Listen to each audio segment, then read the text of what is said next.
Hello, Uplanders. Upland is going to be building the user-owned metaverse. What exactly does that mean? Here we have a tweet from Dirk Luth, who is one of the co-founders of Upland, and he just retweeted the Open Metaverse Alliance for Web3, and he said, "Excited and proud to be part of the founding group. The next phase of the Open Metaverse is approaching." Now, the original tweet says that we are incredibly excited to announce the Open Metaverse Alliance for Web3. Multiple virtual worlds have come together to solve key challenges of the metaverse and preserve the freedom of information owned by users. Stay tuned for announcements. Now, I know what many of you are thinking. You guys probably don't fully understand what Web 3.0 is. You might not be fully versed in the blockchain or NFTs or all of this new technology.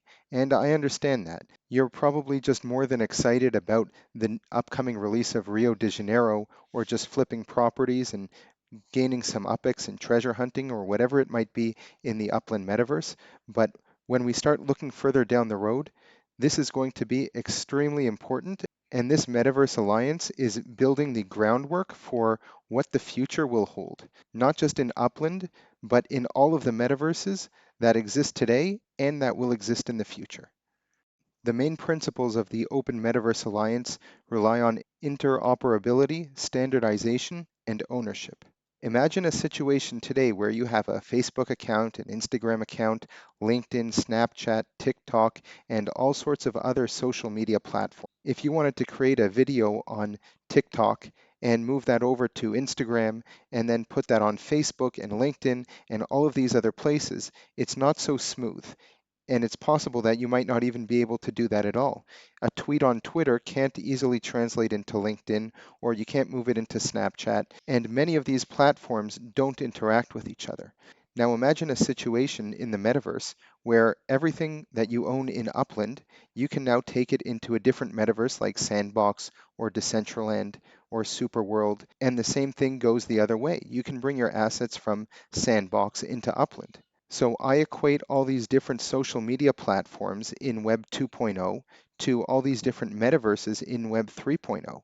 So in order for you to be able to do that, you need to have interoperability, which means that these different metaverses can actually talk to each other and they speak the same language. In order to do that, there needs to be that specific language. This standardization that needs to be created and agreed upon between all of these different metaverses and all of these different organizations that are part of this alliance, they have to agree on these protocols, they have to agree on these languages, and they have to work together in order to create this. However much we all love Upland, there are currently other metaverses, and there will be other metaverses in the future.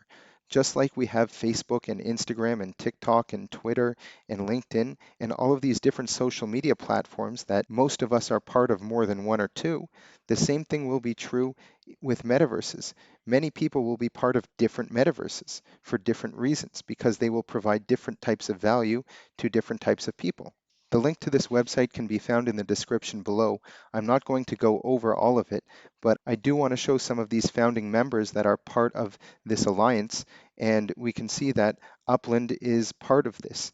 It's a very small group at the moment of founding members, and there are some big names here like Decentraland, you have Superworld, Sandbox, Alien Worlds, Animoca Brands. It is really exciting to see Upland on this list of companies that are going to be leading the way and building the underlying technology and framework for what the open metaverse will be in the future. Let me know what you think about this in the comments below.